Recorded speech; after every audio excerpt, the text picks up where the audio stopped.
in the last year, and even in recent weeks, here are some big highlights.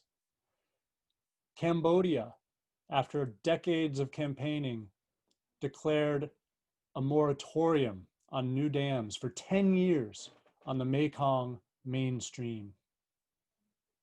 Earlier this year, the government of Thailand killed a project that would have blasted rapids out of the Mekong to make it a year-round superhighway for industrial freighters coming from inland China to get to the Gulf of Thailand. Again, decades of campaigning killed. The project is done. And in recent weeks, we had a great victory. We have joined, before recent weeks we've joined, but the victory was in recent weeks, a formidable coalition that's been led by the Yurok tribe to ensure dam removal along the Klamath River in Northern California, right here in our backyard. When I was asked by Jacques Leslie for his LA Times opinion piece, I told him that this was possibly the most important single initiative for river restoration anywhere and at any time. And we will get that word out to inspire others around the world. So all of this is incredible progress, but we do still have work to do, urgent work. We find ourselves in challenging times, very challenging times, and we don't know what's around the next bend in the river. We do know that this global pandemic we're all going through is creating direct menace for river advocates, for dam-affected peoples, and for the rivers themselves. These immense threats are occurring in the larger context of climate change, of habitat destruction, of economic and social hardship and inequities, and the alarming increase of widespread authoritarianism, all of which are creating existential threats to communities and river ecosystems alike. So we want to share some of the things we're doing to build on our long-term and recent successes with you. We want to share the work we're doing to bring about the paradigm shifts on these critical issues. These paradigm shifts are within reach, and they hold the promise to be the light shining through the clouds of today's pandemic and humanitarian crisis, the climate crisis, and the looming existential threats to biodiversity. In that vein, tonight we'll hear from our Latin America lead, who is at the heart of international rivers, Monte Aguirre, about the global movement to protect rivers by guaranteeing them fundamental legal rights. We're dropping recent coverage in our New York Times opinion piece on this topic in the chat for you to read later. So go ahead and check the chat and you can mine that URL. We'll also hear from Aisha D'Souza from our Asia program, who coordinated the first ever Women in Rivers Congress in Nepal last year to uplift the critical role of gender equity in river protection. Now, I hope you'll be as inspired as I am by what we are making possible together and of the sheer magnitude of change we can create. I'd like to thank our host committee for supporting tonight's celebration. Thank you. Thank you for supporting tonight's celebration. As Suzanne mentioned earlier, we have a goal, big goal, $50,000 goal tonight, and we need your help. Please see the chat for a list of folks that have already contributed generously. And I hope you will join them as you're moved by visiting internationalrivers.org. Every dollar is going to be matched by a generous donor. And please don't forget to get your bids in for some of the wonderful earth-friendly gifts in the silent auction. So without further ado, I want to introduce a special person to International Rivers, and indeed to the nation.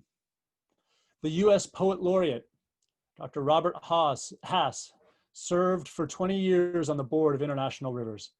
He has for decades provided our community solace, reckoning, and empowerment to rise to great things. And in his poetry run strong currents of eco-activism, for which I personally am deeply grateful. And this next poem is a wonderful and arresting example of this activism and showcases the power that words have to move us to action. Thank you, Bob, for joining us today.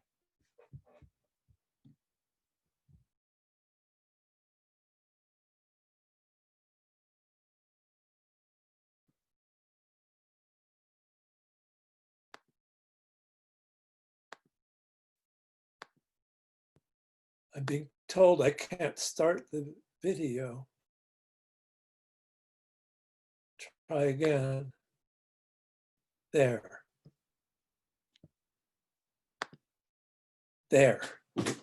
Daryl, thank you so much, Suzanne. The work that International Rivers does is so incredible. And the reach of it and the power is inspiring. So I'm very grateful to be here tonight. So I thought I would begin with a piece of a poem about what a living river looks like, or did. This was part of a poem written for I was commissioned when I was poet laureating to write something for the 50th anniversary of the Lamont Doherty Earth Observatory, which had been the primary place for climate research at Columbia University. And I had just had a chance to look at a river. So it goes like this. The people who live in Tanna on the Napo River say that the black viscous stuff that pools in the selva is the blood of a rainbow boa curled in the earth's core. The great trees in that forest house 10,000 kinds of beetles, reptiles no human eye has ever seen, changing color on the hot, green, hardly changing leaves whenever a faint breeze stirs them. In the understory, bromeliads and orchids whose flecked petals and womb or mouth-like flowers are the shapes of desire in human dreams, and butterflies, larger than a child's palm held up to catch a ball or ward off fear. Along the river, wide-leaved banyans where flocks of raucous parrots, fruit eaters and seed eaters rise in startled flares of red and yellow and bright green. It will seem like poetry forgetting its promise to be sober, to say that the rosy shinings in the thick brown current are small dolphins rising to the surface, leaping to the surface where the oil companies want the oil, of course, and energy companies want the current, which the river dolphins ride as if the power of life the river gathers to itself were purely play, were the living force in things and purely play. So that glimpse of the Rio Napo, which is just above the headwaters of the Amazon in the Ecuadorian rainforest, I got to see in around 1998. Recently, a large dam project on the Coco River, which feeds into the Napo River, collapsed, causing an infrastructure collapse upstream in the Trans-Ecuadorian pipeline, and poured oil into that river. People who analyze the cause say the waterfall's collapse was caused, and the sinkhole it created was caused by erosion from the Coco Sinclair hydropower plant, which people who've been paying attention to international rivers will not be surprised to learn is built and financed by Chinese companies.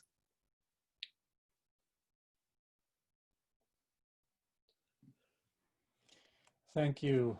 Thank you, Bob. Such a moving poem and deeply grateful. Now we'll hear from, and we look forward to hearing more from you later in the program. Now we'll hear from Monty. Monty Aguirre has been a part of the International Rivers team for over 20 years. She is truly a passionate heart of our organization. She supports local river movements while working to develop permanent legal protections for rivers. She's also been a tireless supporter of all those people affected by the Chicxulub Dam in Guatemala in particular. Monty will share her comments now.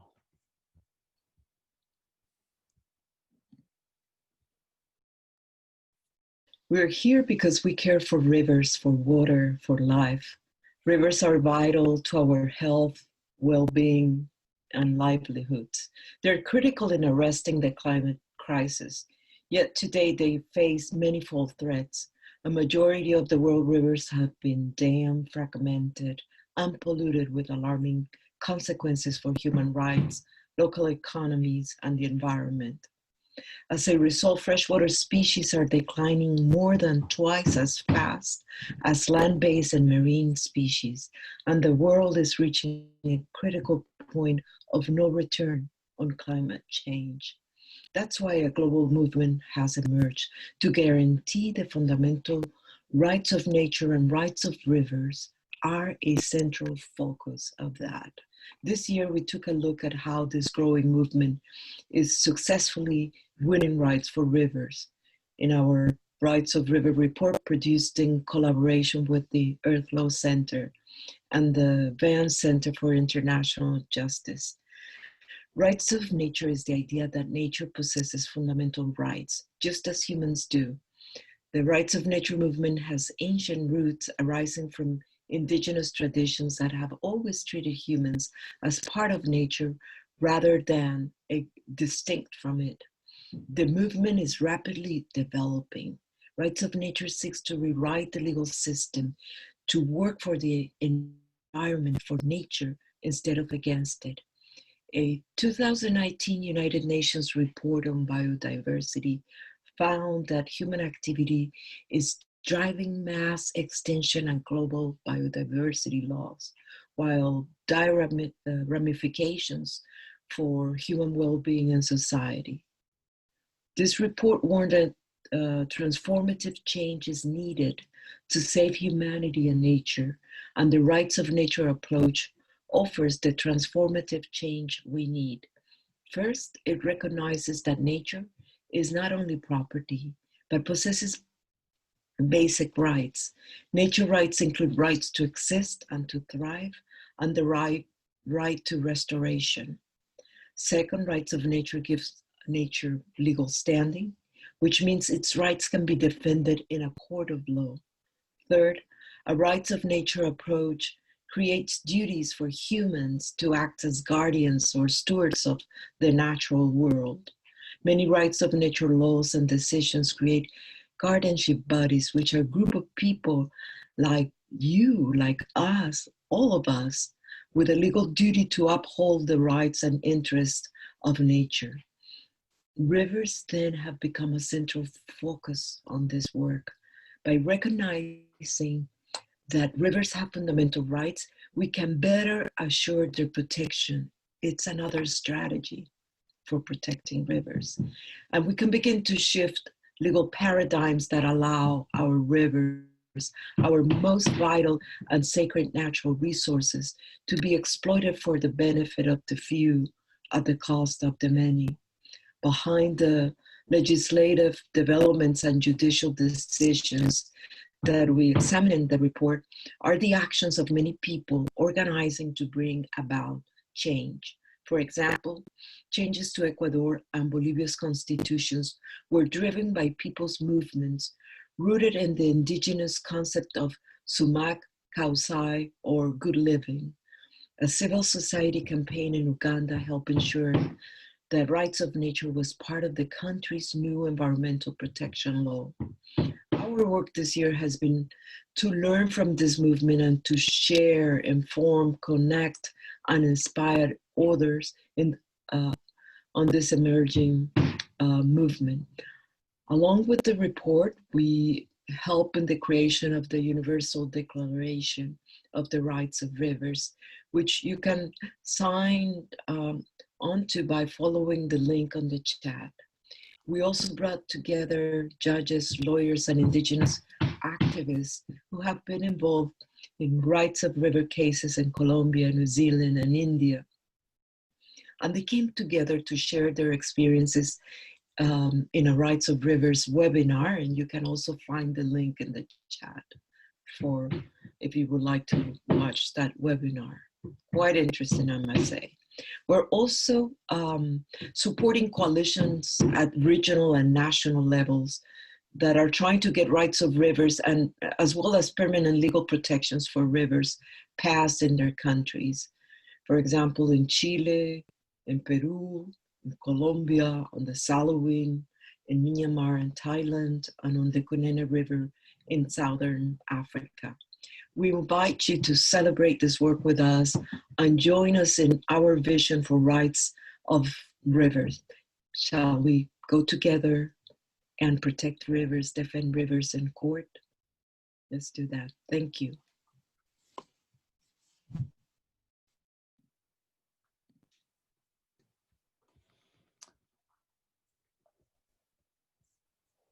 All right. Well, thank you, Monty.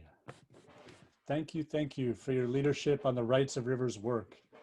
I have to say, I am so grateful to have joined this organization at a time when the work of rights of nature and rights of rivers is gaining so much momentum across the world. Before we transition to our next speaker video, we have a treat. We're going to get a chance to hear a song for rivers by Parlor Tricks. And this is an extra special treat because one of our very own board members, Melina Selvertson, is a lead singer and stars in the show. We can't wait to share this with you. So let's not wait. Let the show begin. Hey everyone, we're so excited to be here with Parlor Tricks. We love international rivers. Thank you all for coming. You get a line and I'll get a ball, honey. You get a line and I'll get a ball, my baby. You get a line and I'll get a ball. We'll go down to the project hall. 3, 4.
Now let's give our appreciation to Parlor Tricks.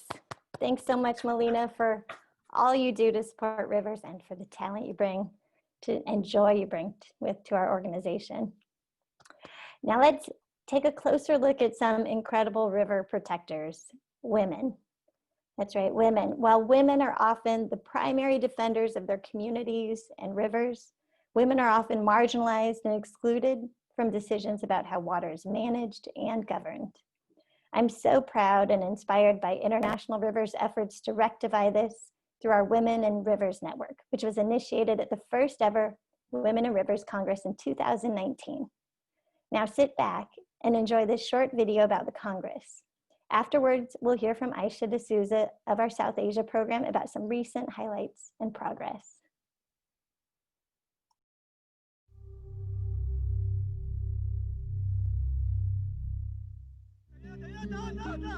The raging floodwaters almost buried this construction worker as he ran for his life at the largest hydroelectric dam project in Colombia. The Hidroituango Dam on the Cauca River was in the final stages of construction. La amenaza más fuerte que enfrentamos en Colombia frente a los ríos es la llegada de multinacionales, títulos mineros, represas, pero también otra de las cosas más fuertes es la recriminación a mujeres. Nosotros hemos dicho que el territorio es integral, o sea, sin río no hay vida, sin territorio no hay vida, sin mujeres no hay vida, sin árboles no hay vida. Nosotros existimos porque las otras y los otros también existen.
I'm here because the issue of water and river ecosystems is one of the critical issues that indigenous peoples are addressing, and it's very much related to our rights, our well-being, our traditional knowledge, and how we are actually contributing to sustainable development. Creo que es fantástico juntar a tantas mujeres de diferentes nacionalidades que vinieron desde tan lejos a compartir y aprender todo lo que están haciendo en sus territorios por defender el agua. Creo que es una iniciativa que el movimiento ambiental y el movimiento feminista se debía hace mucho tiempo, y que sea el primero pues abre un camino grandioso para seguir avanzando en...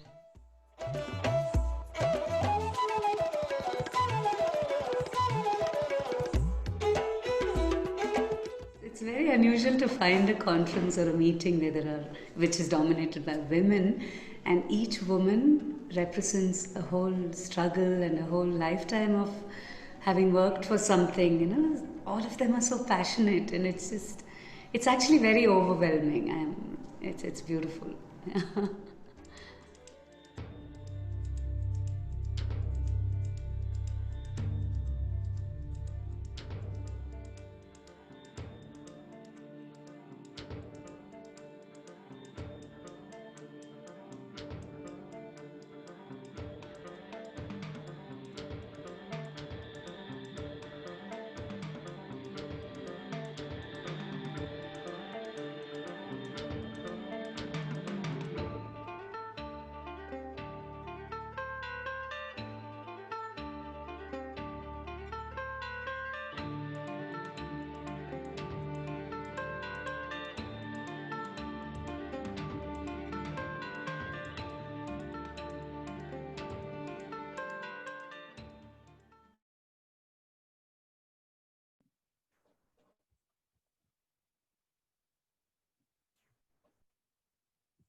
That such an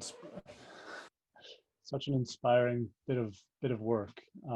I find the Women in Rivers work so inspiring. I hope you do too. Well, now we're lucky to hear again from U.S. Poet Laureate Robert Haas. And for me personally, this next poem casts light on the interplay between hydropower, exploitative economics, human rights, and so much more. It's perfect for our organization, and a penetrating indictment that frankly left me uncomfortable when I first heard it. And I think that's a good thing. I do want to share a trigger warning for anyone that needs it or wants it, that this does contain references to sexual exploitation.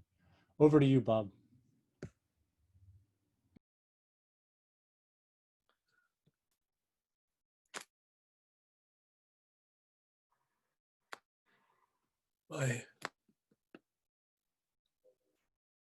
There I am. Thanks, Daryl.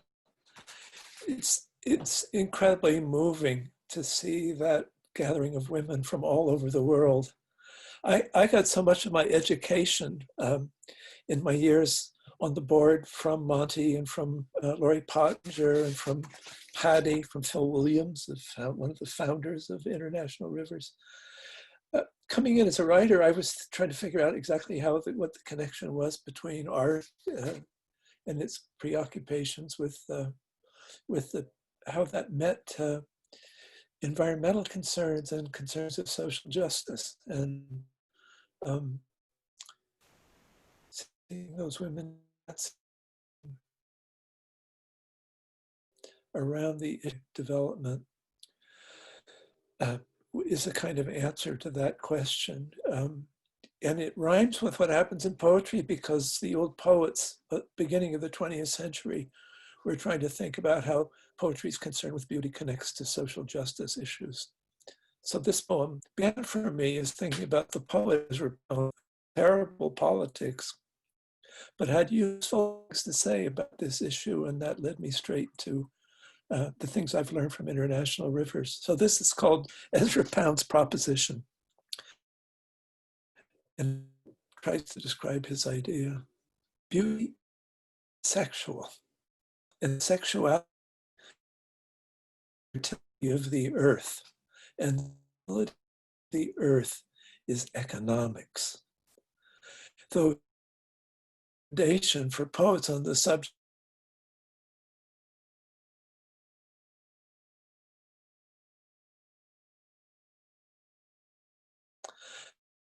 more than 14 years old, she saunters up to you outside the Shangri-La Hotel and says, in plausible English, how about a world?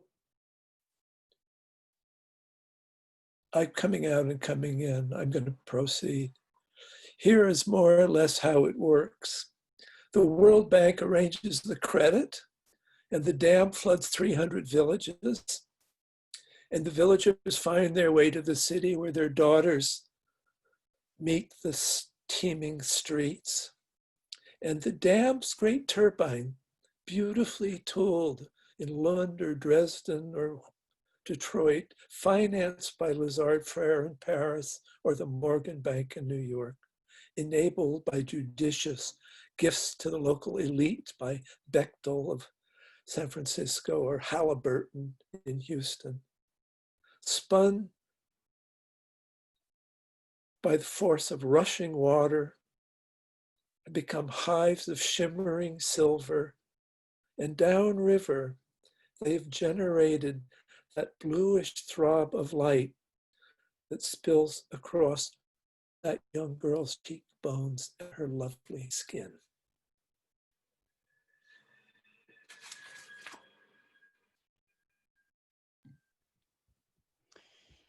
Wow, thank you.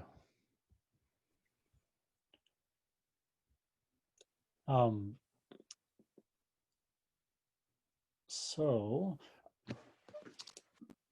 we will now have a video from Aisha in our South Asia office, our Asia office, to talk to us a little bit more about some very exciting things.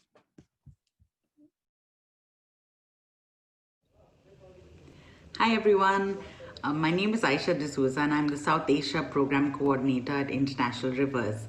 I'm smiling because that video has really transported me back to Nagarkot, Nepal in March 2019, where we organized the Women and Rivers Congress to celebrate the contributions of some amazingly powerful river defenders and women warriors from across the world. Since then, we have continued to stay in touch and organize so that we ensure that we meet our goals of equipping women with the skills and knowledge that they need to continue defending our rivers. In the Himalayan state of Sikkim in India, indigenous Lepcha communities continue to defend the river Tista against large hydropower dams.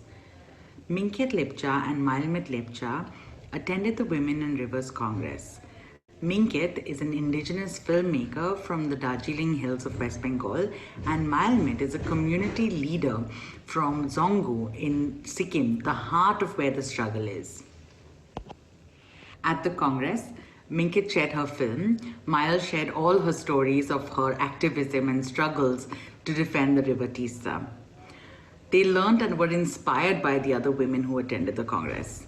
On returning to India, they helped organize a 2-day workshop on community water governance for women across the state of Sikkim.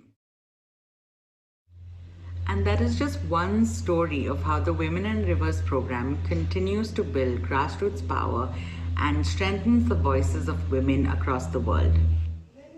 In light of the pandemic this year, an in-person Asia Women and Rivers Congress could not take place. But that did not deter our Southeast Asia team at International Rivers, who released a State of Knowledge on Women and Rivers report in the Mekong region. The report highlights the contributions of women's ideas and knowledge on social and environmental outcomes for the Mekong River system. Our Africa program has been working with women's community organizations in the Democratic Republic of Congo to uplift the voices of women who defend the Congo River and depend on it for their livelihoods. The Gender Guide helps communities and organizations that work with them better understand the women's perspective and understand that their voice is crucial in these campaigns to defend their rivers. Women are negatively impacted when their rivers are not protected. We hope to continue this vital work in empowering and strengthening women's knowledge across the world. With your support, we can make that happen. Thank you so much.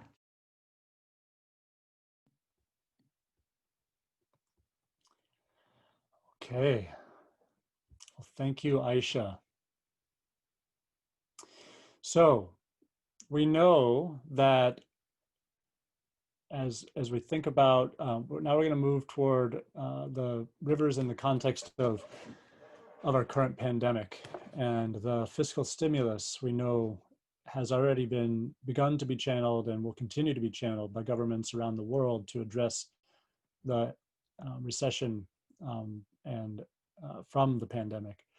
We know that safeguarding freshwater systems will be absolutely critical in our ability to respond to and ensure resilience in our recovery from COVID-19 and in the looming climate crisis. So within this context, a new paradigm for how we think about rivers and how we interact with them is urgently needed.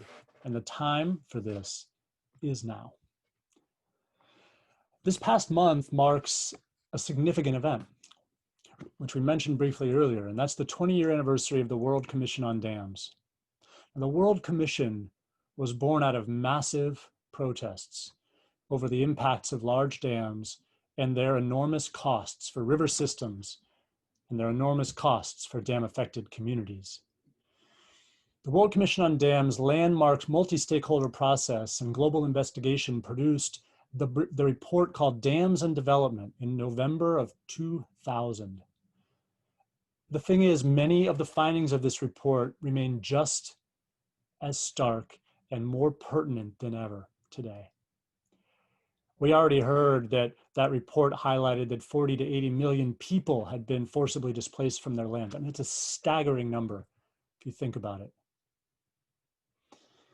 What we didn't share yet is that another study 10 years later found that dams have compromised the livelihoods of close to 500 million people living downstream from them, 500 million people.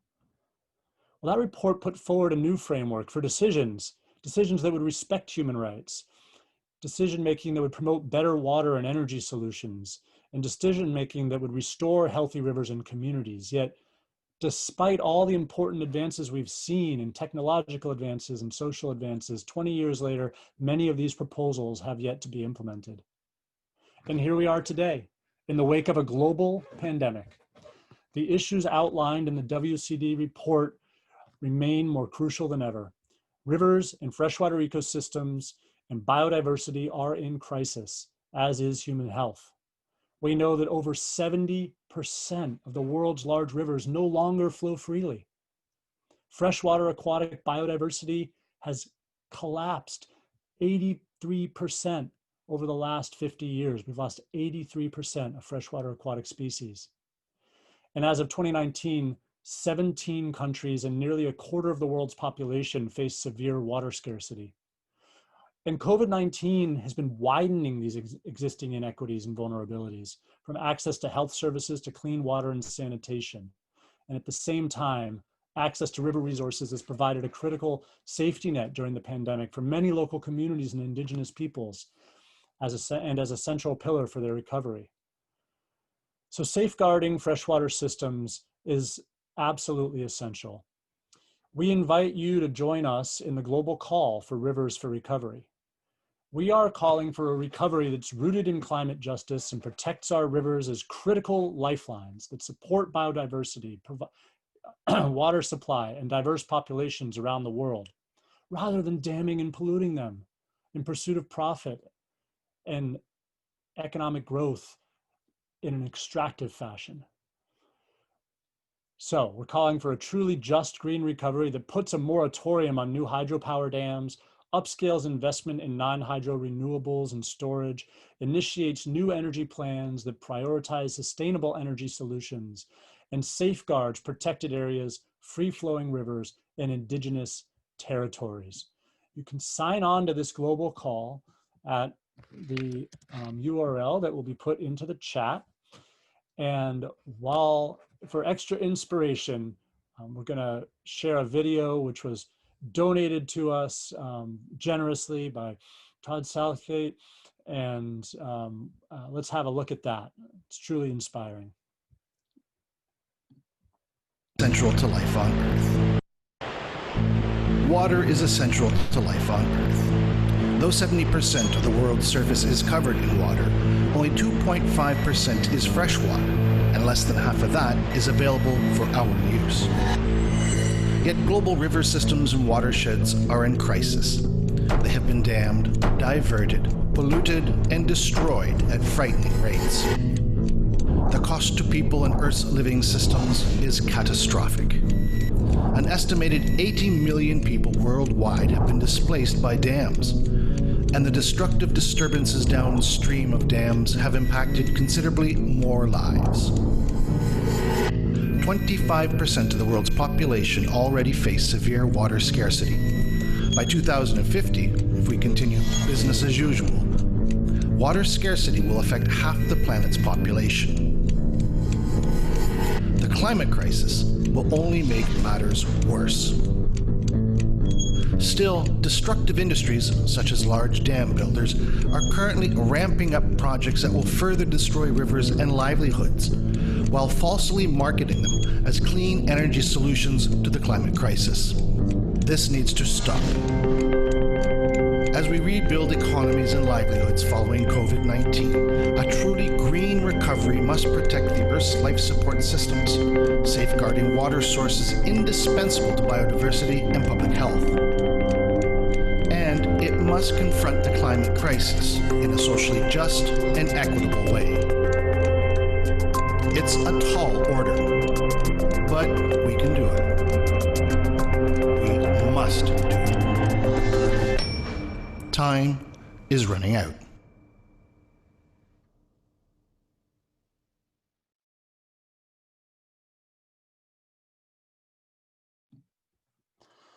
Wow. I still get so inspired by that video. So moving to hear about this work. So before I hand it back to our artists, to Bob Hass and Parlor Tricks to conclude the program, I'd like to give you a few reasons to join and support International Rivers if you haven't yet. Or if you have, to reach just a little bit further.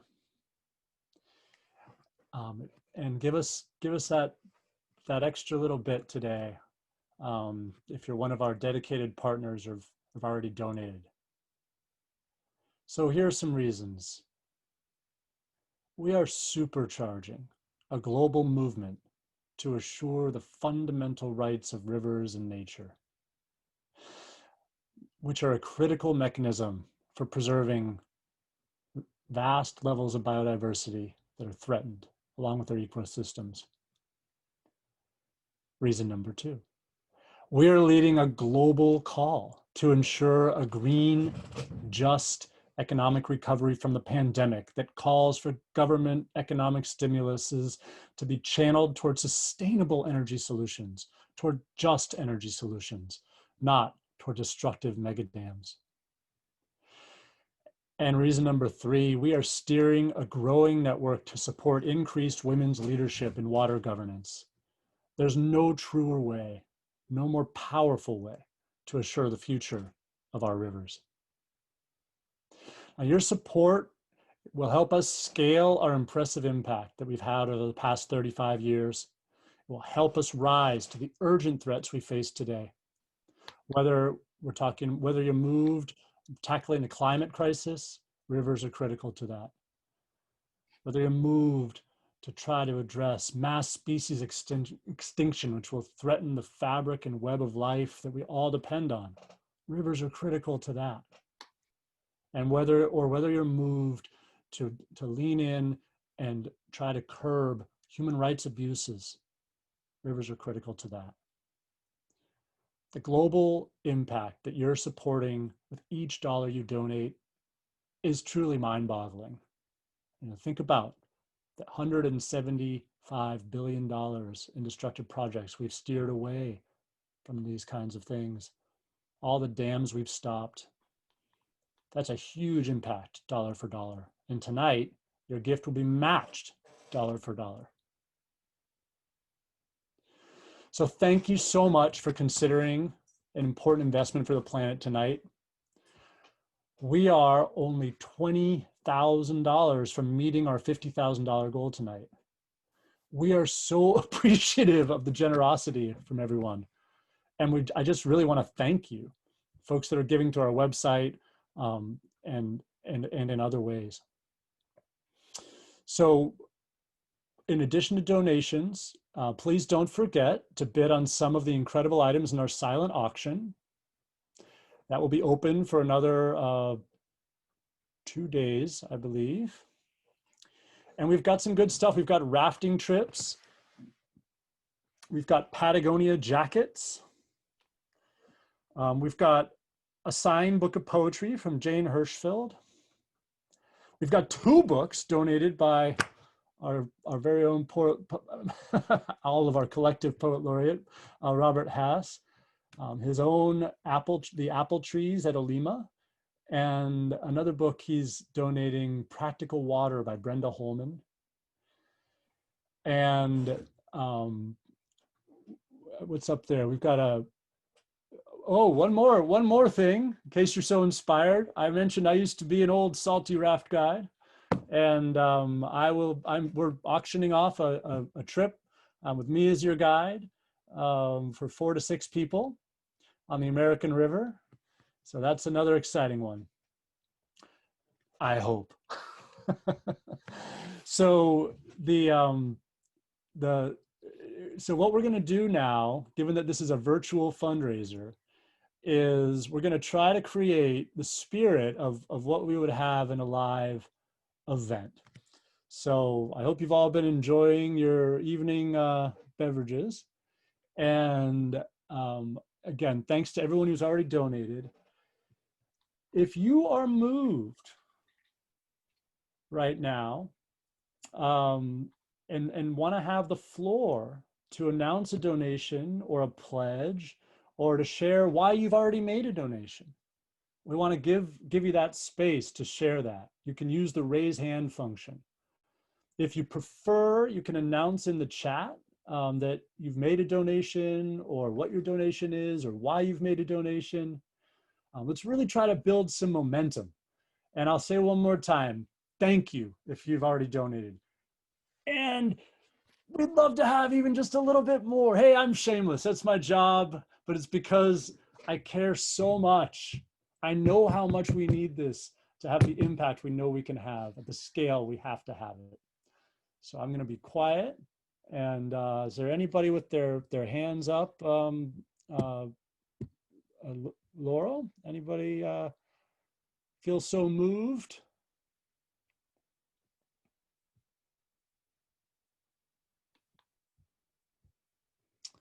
Are we even able to see that? I think we are. I don't see it. Oh, there's a, oh, hands are going up. I see 3 hands up. Let's have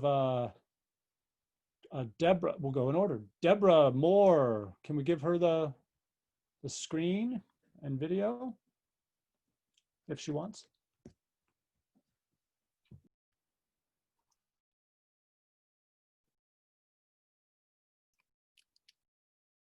Oh. And while she's getting up, I'll just say, oh, fancy. Deborah is our very own board member and a former commissioner on the World Commission on Dams that I was talking about before. Oh, there you are, you're up. Okay, good, sorry about that. Okay, fancy. I didn't realize I was gonna get to be on video too, wow. Well, you can see how much I love rivers because I have river artwork in my office here, and I've dedicated a big part of my life to protecting rivers, and International Rivers is just such a unique organization. It's really the only international organization focused specifically on protecting rivers and the rights of communities who depend on them. And I love rivers. I've spent so much time on rivers with people who depend on rivers, and I can't imagine a world without these shining, sparkling arteries, rivers of life. So I am thrilled to see the videos tonight. I think they're really inspiring, and the rights of rivers and the Rivers and Women Congress, just really incredible work. So I'm thrilled, and my husband Adam and I are gonna donate $2,500 and excited about the match. And so thank you everyone for being here.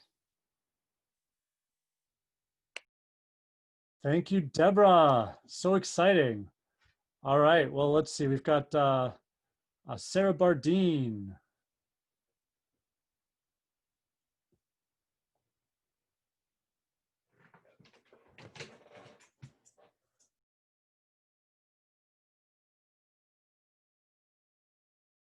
Aha.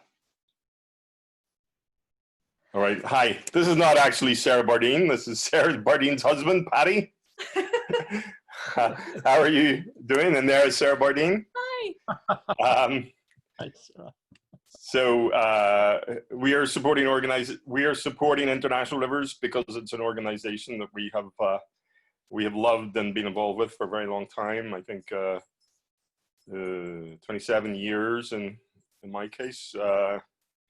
Probably actually a little bit more in terms of being involved, maybe 28 or 29. And it was a great organization when I actually joined the staff, I guess 26 years ago, and it's still a really great organization now. And yeah, second all those things Deborah was saying. Deborah's one of the very few people in the world who's actually been involved in one way or another even longer than I have. But I think for me, the really key thing with International Rivers is it's the passion for rivers, but also for the people and the rights to the people, and the way that International Rivers is always linked together the rights issues with the environmental issues, and how we've always had staff that you work really well, really closely in real solidarity with the communities and the activists living along the rivers and in the river valleys of the world. And that really tight relationship is what keeps us real and keeps us effective. And I'm really appreciative of that. And I'm happy to support and keep supporting International Rivers. So great work, you all. Thank you, Patty. Well, and for those who may not know, Patty literally wrote the book on great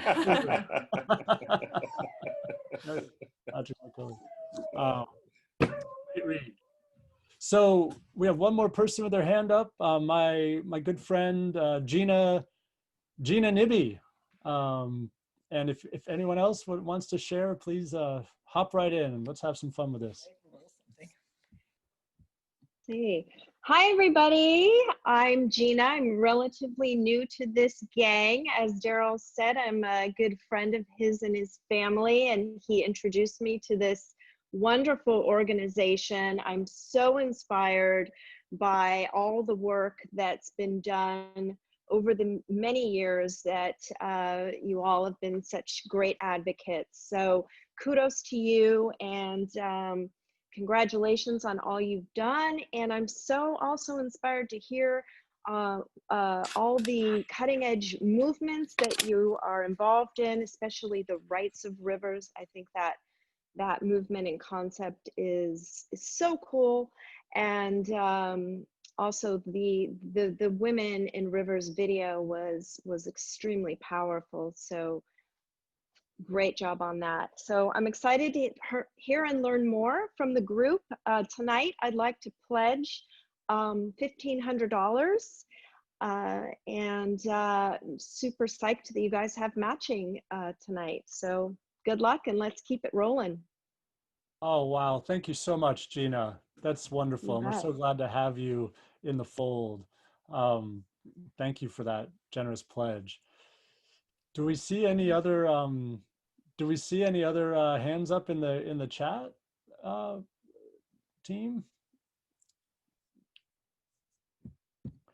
All right. Well, we can continue. We're going to have a little song here.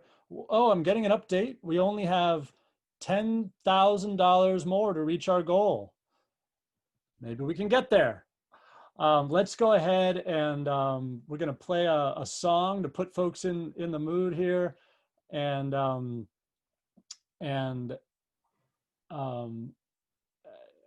we're gonna have a song here to put folks in the mood. Excuse me, and you can share in the chat if you're feeling moved to donate. And I do want to take a moment to acknowledge a really generous donation from Eli Noyes, who has been working with me and with Nick, and others to build out some of the videos we've been putting together for the organization. And Eli is an Academy Award nominee and just has been spending so much of his time and energy because he's so moved and passionate about the work we're all doing. So thank you so much, Eli.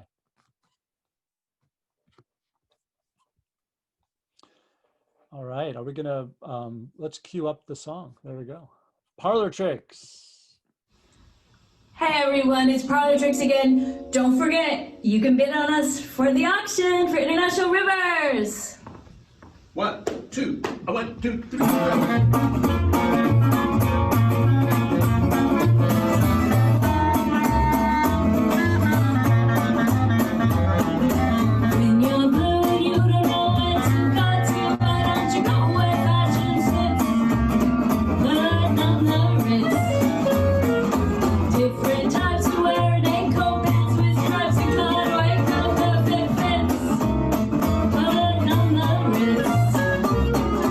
Dressed up like a million.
Thanks once again to our amazing Melina Silverston and Parlor Tricks.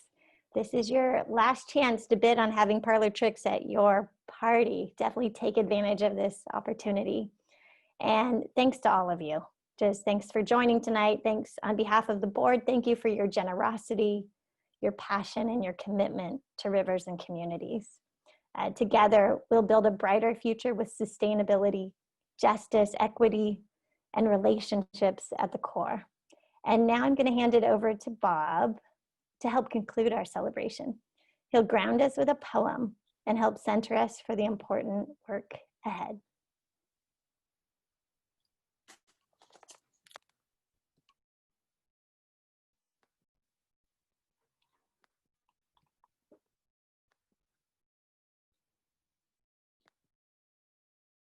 There I am. Thank you, Suzanne. So I had another thought. During the years that I was on the board actively of International Rivers, I attended a meeting in Flint, Michigan that was a gathering of river activists with guys from the Auto Workers Union. And they talked all day, and at the end of the day, one of the guys from the union said, I think I'm beginning to get this. From now on, the way we treat the river is the way we're treating our children and our grandchildren. It's one of the ways in which the work on dams is exactly the place where human rights issues meet issues of biological diversity and the health and welfare of the planet. And the way not to despair about that, besides making a generous contribution to international rivers, is to get near a river. I thought I would end my part with a poem called Rivers. One of my neighbors in the Berkeley Hills was an old Polish poet and emigre and Nobel laureate named Czesław Miłosz. The end of a life in which he'd seen the Holocaust from the point of view of the Nazi occupation of Warsaw, the destruction of so much of Europe. At the end of his life in the Berkeley Hills, looking back on his youth in Lithuania, he wrote a poem about rivers that in the English version goes like this. Under various names, I've praised only you, rivers. You are milk and honey and love and death and dance. From a spring in hidden grottos, seeping from mossy rocks where a goddess pours life water from a pitcher, at clear streams in the meadow where rills murmur underground, your race and my race begin, and amazement and quick passage. Naked, I expose my face to the sun, steering with hardly a dip of the paddle, oak woods, fields, a pine forest skimming by. Around every bend, the promise of the earth, village smoke, sleepy herds, flights of martins over sandy bluffs. And I entered your water slowly, step by step, and the current in that silence took me by the knees until I surrendered, and it carried me, and I swam through the huge reflected sky of the triumphant noon. And I was on your banks at the onset of midsummer night when the full moon rolls out and lips touch in the rituals of kissing. I hear in myself, now as then, the lapping of water by the boathouse and her whisper that calls me in for an embrace and for consolation. We go down with the bells ringing in all the sunken cities.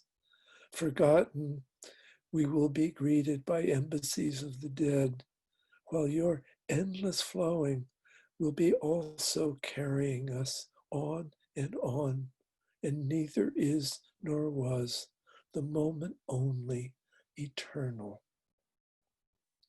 That's Czesław Miłosz, at about 90 years of age in the Berkeley Hills, looking back on his life in the 20th century and thinking about rivers.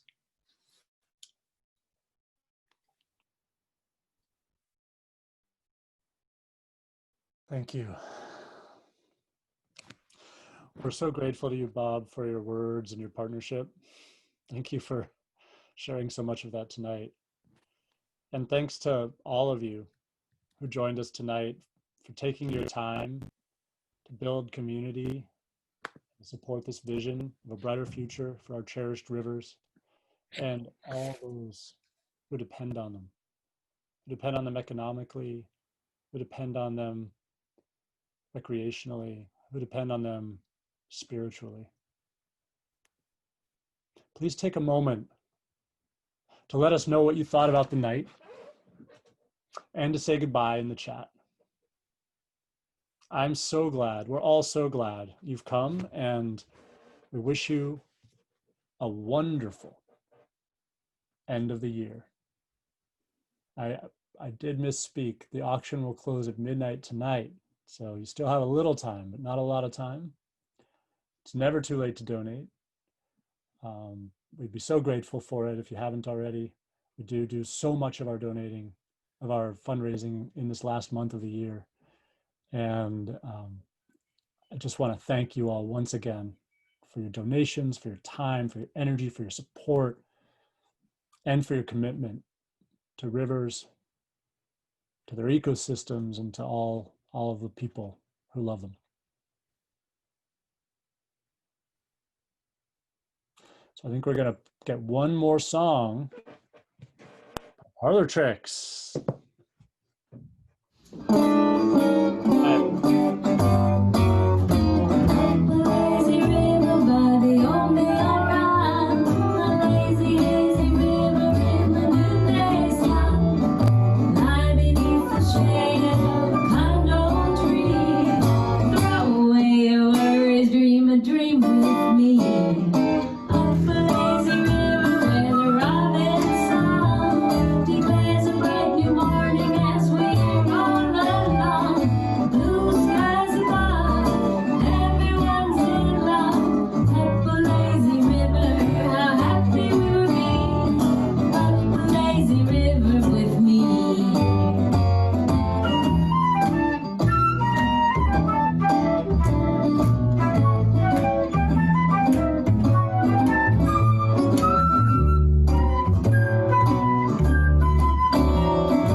Yeah, I'm gonna stick it right up your lazy